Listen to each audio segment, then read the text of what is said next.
Bonjour, dans nos précédentes vidéos, nous avons vu comment analyser les heures pour une personne. Mais voilà, comment on fait quand on a plusieurs personnes et pouvoir analyser.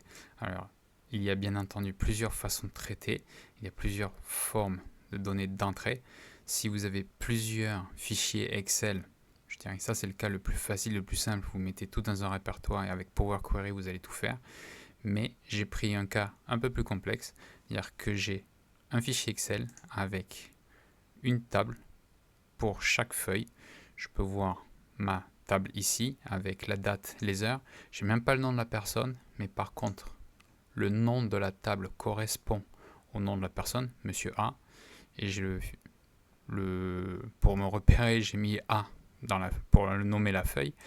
B et idem. Si je vais dans création de tableau, c'est Monsieur B. C, D, E, F, G, H, I. J'ai toutes ces feuilles. Et je voudrais pouvoir analyser les heures supplémentaires ou bien les heures manquantes pour toutes ces personnes. Mais bien sûr, je ne peux pas faire une formule, enfin si je pourrais faire une formule par table et par personne et puis analyser chacun les uns après les autres, mais ça ne serait pas efficace. Alors comment faire? Je vais utiliser Power Query. Je vais dans Données et obtenir les données. Et là, je vais aller faire autre chose à partir d'autres sources. Une requête vide. En fait, qu'est-ce que ça veut dire? C'est que j'ouvre l'éditeur Power Query, mais j'ai un fichier vierge. Donc je fais égal, et là je fais Excel Current Workbook. J'ouvre la parenthèse et je la ferme. Et je fais Entrée. Bien, ça me permet d'avoir toutes les tables qui sont dans ce fichier Excel, mais exactement toutes les tables. Alors c'est super puissant, mais ça a un problème. Je vais y revenir après, parce qu'il faut y revenir. Et souvenez-vous de cela. Donc, j'ai toutes mes tables. Qu'est-ce que je veux faire? Eh bien, je veux développer toutes mes tables. Et en plus, l'avantage, c'est que je vois le nom de chacune de mes tables. Donc, je veux les développer. Alors non, je ne veux pas utiliser le nom de la colonne d'origine comme préfixe. Je veux simplement les tables. Et là, j'ai mes dates, les heures, et puis j'ai chaque personne avec les données. C'est super, c'était ce que je voulais. Qu'est-ce que je voudrais de plus? J'aimerais bien avoir le numéro de la semaine pour pouvoir faire le calcul avec un tableau croisé dynamique ou autrement du nombre d'heures passées par semaine. Comment faire? Je vais faire ajouter une colonne personnalisée. Voilà, donc je vais faire semaine égale. Alors, week, c'est date week of the year. Date week of the year. J'ouvre la parenthèse. Qu'est-ce que je veux?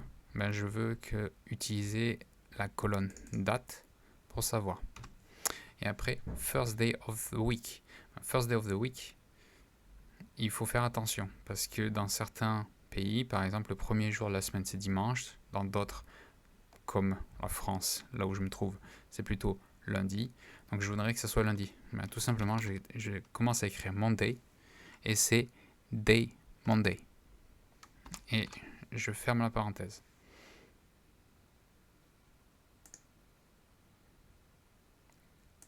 Jeton attendu affiché, j'ai quelque chose qui ne va pas. Je le refais. Ah oui, parce que j'ai mis un point virgule. C'est pas un point virgule, c'est une virgule. Voilà, c'est beaucoup mieux.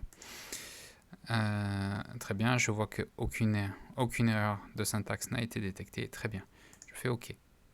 Et là, j'ai mes numéros de semaine pour chaque date. C'est super, c'était ce que je voulais. Bien, ce que je vais faire, c'est que je fais fichier fermé et chargé. Et qu'est-ce qu'il se passe?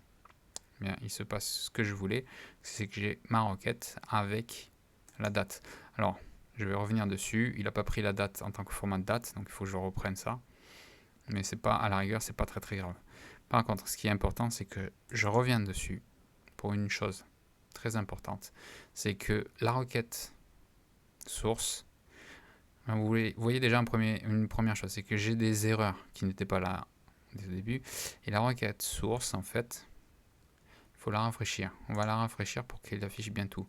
Bien, source, le problème, c'est qu'il prend toutes les tables qui sont dans le fichier ouvert. Mais ce qui veut dire toutes les tables. Et donc la table de cette requête 1, bien elle la prend aussi. Et donc en fait, il augmente la taille, mais aussi ça fait des erreurs parce que ça fait comme des données circulaires et on double les données et autres. Donc c'est pas du tout ce que l'on veut. Donc qu'est-ce qu'il faut faire? Il faut faire un filtre. Donc il faut faire attention comment vous nommez les tables que vous voulez. Donc je vais faire un filtre et je vais faire un filtre textuel. Commence par oui, je veux insérer. Donc je veux que les tables que je veux commencent par MR. OK. Et là, j'ai ma requête qui a été enlevée. Très bien. Et si on continue, ça, oui, on peut voir qu'il n'a pas été pris en tant que date. Bon, j'ai juste à venir ici. Je vais à la dernière requête pour en ajouter. Et là, je dis que c'est une date. Il n'y a pas d'heure. C'est juste la date. Très bien. Et si je fais cette petite action, je fais charger. Donc, il devrait charger. Voilà. Et là, je peux tout simplement faire un tableau croisé dynamique. OK. Je fais mon tableau. Et qu'est-ce que je peux faire? Je peux faire les dates. Je mets les noms en colonne. Et puis après, ici, je vais mettre les heures. Et puis, je vais enlever le mois, j'ai peut-être pas la peine. Le trimestre, c'est pas la peine. Je veux juste les semaines. Voilà. Et donc, je peux voir que j'ai mes numéros de semaine. Et j'ai toutes les heures travaillées pour chacune des personnes. Bon, c'est bien, ça me donne une vue globale. Mais par contre, ça ne me fait pas apparaître ceux qui font plus que 35 heures et ceux qui font moins que 35 heures. Je pourrais très bien utiliser un formatage conditionnel, mais il y a mieux. On peut directement voir les informations. Alors comment? Je vais venir dans Requête. Je fais un double clic sur Requête. Power Query se charge. Bien. Ce que je vais faire maintenant, ici, je fais un clic droit et je vais faire sélectionner référence. Qu'est-ce que c'est une référence? Mais en fait, je pars de la fin d'une requête. Mais je ne prends pas ce qu'il faisait avant, je dis que voilà, ce que la sortie de cette requête 1, ben, je l'utilise. Donc je vais l'utiliser pour faire quoi? Je veux voir tous ceux qui font moins que 35 heures. Donc je dis moins. Et ma source, c'est là. Très bien. Donc j'ai ma semaine, j'ai ma date. Bon, je veux pas forcément la date en fait. Ce que je veux, c'est je veux l'année, pas le reste. Je me moque un petit peu du reste.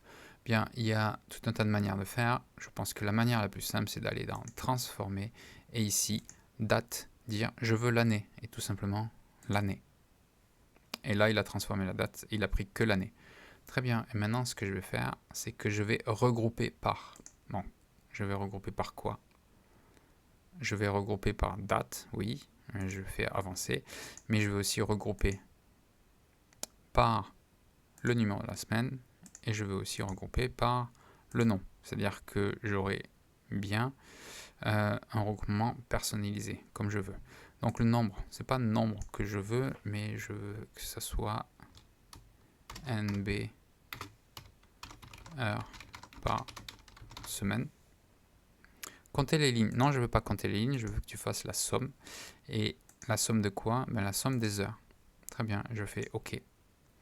Et là, j'ai la somme de toutes les heures que j'ai calculées pour chaque personne. Très bien. Mais j'ai dit que je voulais moins. Ce que je peux faire, ben, je peux faire un filtre. Mais avant ça, je voudrais calculer en fait la différence. C'est-à-dire que là, je vois toutes les heures. Donc quand il fait 35 heures, quand la personne fait 35 heures, je vois 35 heures. Quand il fait 11 heures, ben, je vois 11 heures. Quand il fait 32 heures, je vois 32 heures. Et moi, je voudrais voir pas 32 heures, je voudrais qu'il manque, ou montrer qu'il manque 3 heures. Donc là, il manque beaucoup plus d'heures. Bien, je vais faire un calcul, ajouter une colonne, et je vais faire un calcul standard. Donc je fais soustraire. Et qu'est-ce que je fais? Soustraire 35. Je sais que c'est 35 heures. Donc je fais OK. Et là, j'ai une colonne qui a été nommée soustraction. Bon, je vais la renommer parce que je vais la renommer en heure sup. Mais là, je vois qu'il y a 0, 0, moins 2, moins 3, moins 24, moins 27. Là, c'est des heures supplémentaires. Donc, comme j'ai dit que c'était pour montrer moins, bien, je veux filtrer tout ce qui est inférieur à, strictement inférieur à 35. J'ai dit 35 comme ça. OK. Et là, j'ai vraiment toutes les heures qui sont inférieures. Et on peut voir que c'est que du négatif. Bien, et je peux faire fermer et charger dans. Donc, la requête se charge, moins. Et voilà, j'ai mes heures en moins. Alors, je peux directement faire un tableau croisé dynamique ici, comme j'ai fait tout à l'heure. Et je fais un petit peu dans le même style. Mais là, ça sera vraiment focalisé. Donc, je veux l'année, je veux la semaine, je veux le nombre mais dans les colonnes, et puis le nombre d'heures par semaine. Donc, on peut voir ça. Ou bien, si on ne veut pas le nombre d'heures, eh bien, je l'enlève et je mets le nombre d'heures sup. Donc là, c'est ce qui me manque. Donc, je vois vraiment ce qu'il manque. Donc, c'est intéressant de voir la somme. Par exemple, ici, on peut voir qu'il y a 58 heures qui manquent pour Monsieur G, simplement sur ces quelques semaines par rapport à ça. Ça peut être intéressant de voir ça comme ça. Bien que je trouve que la somme, enfin, je pense que ici, c'est pas super de voir toute la somme, ne pas afficher les sous-totaux et ne désactiver la somme totale. C'est intéressant de voir ce qui manque par semaine. Bien, on a fait le moins, mais il est possible en fait même de faire le même exercice pour le plus, parce que s'il y a des personnes qui font moins, peut-être qu'ils ont fait des heures supplémentaires. Je fais un double clic sur une des requêtes, peu importe, pour ouvrir Power Query. Et là, qu'est-ce que je fais? La requête que j'ai fait moins, je fais un clic droit. Je ne vais pas faire référence, mais je vais faire dupliquer. Je la duplique, donc c'est-à-dire que je fais un copier-coller de cette requête. Là, je vais faire plus, entrée. Et au lieu de filtrer les lignes par en dessous de 35, je voudrais que ça soit au-dessus de 35. Donc, je vais faire un double clic dessus. Et là, inférieur, non, supérieur, et supérieur à 35. OK. Et là, je peux voir le nombre. Très bien. Je fais pareil. Je charge la requête dans le fichier Excel. Et ça me permet, avec cette requête plus, d'avoir un tableau synthèse aussi. Et je peux faire pareil. Un tableau croisé dynamique, idem, que je fais avec date, semaine, j'ai le nom et le nombre. Si vous voulez voir le nombre d'heures total, vous pouvez le voir ici. Mais si ce qui vous intéresse, c'est les heures supplémentaires, eh bien vous prenez les heures supplémentaires. Et là, vous pouvez voir que Monsieur C, il a fait 5, 10, 15 heures en plus. Ici aussi, plus 5, plus 5. Et les autres, ils ont fait toute cette semaine-là, plus 7. Alors, c'est intéressant de séparer. Ça peut être intéressant. Je recommande aussi de faire comme j'ai fait tout à l'heure, c'est-à-dire pas de sous-totaux et désactiver le total. C'est intéressant de séparer, mais ça serait pas mal de voir les heures supplémentaires en plus et en moins pour avoir un global, parce que peut-être qu'il y a une personne qui fait un peu plus une semaine et un peu moins la semaine suivante pour compenser, ou vice-versa. Je refais encore une fois un double clic sur n'importe quelle requête. J'ai pris la dernière, plus. Bien, ce que je vais faire, c'est que je duplique encore une fois cette dernière requête. Là, je vais faire total, entrée. Et le filtre, en fait, je vais supprimer cette colonne filtre. Là, ça me permet de tout avoir. Mais tout avoir, il y en a un peu trop. Donc, ce que je veux faire, c'est vraiment, je veux supprimer la valeur 0. C'est-à-dire, quand il y a 35 heures, il y a eu 35 heures, il n'y a rien à voir. C'est circulé. Donc, je viens ici et je désélectionne tout simplement le 0. Et ça ne va pas changer, cette valeur. Donc, je peux me désélectionner comme ça. Et je fais fermer et charger dans. Donc là, je charge la table. On pourrait directement charger en tant que tableau croisé dynamique, mais j'aime bien charger la table. Comme ça, ça permet d'avoir le listing. Et là, je fais le tableau croisé dynamique du total. Et je fais pareil, dans le même style. Je mets la date, qui est l'année simplement, la semaine. Je mets le nom dans les colonnes. Et puis le nombre d'heures supplémentaires. Et là, j'ai du positif et du négatif. Donc, je peux voir que j'ai du plus, mais j'ai aussi du moins. Comme ce que je disais, la 53e semaine, je pense que ça compte pas vraiment, parce qu'en fait, c'est la dernière semaine de l'année 2024. La première semaine de l'année 2025, je pense qu'elle n'était pas très travaillée. Il y a des jours fériés, il y a des personnes qui prennent des congés. Donc à la rigueur, ce que l'on peut faire, c'est ici, on dit oui, non, mais je veux pas la première semaine, puis je veux pas la semaine 53. Puis la semaine 52, c'était aussi pareil, je la veux pas, par exemple. Et là, vous avez une idée de ce qui se passe. Donc on peut voir que pendant ce mois-ci ou ces quelques semaines, Monsieur C a fait plus 15 heures en 2024. En 2 semaines, il a fait plus 10 heures en heures supplémentaires. Par contre, il y a Monsieur G qui lui a fait moins 18 heures en 2024 pour les quelques semaines qu'il y a. Et en 2025, il a fait moins 8 heures. On peut voir qu'au total, en fait, entre ceux qui ont moins fait et ceux qui ont plus fait, ben, c'est plutôt une plus-value pour tout le monde. C'est-à-dire qu'ils ont quasiment tous fait plus d'heures. À savoir que j'ai quand même retiré 3 semaines. Sauf pour ce monsieur, où on peut voir qu'il y a peut-être un souci à voir, ou peut-être que c'est normal, il est peut-être à temps partiel.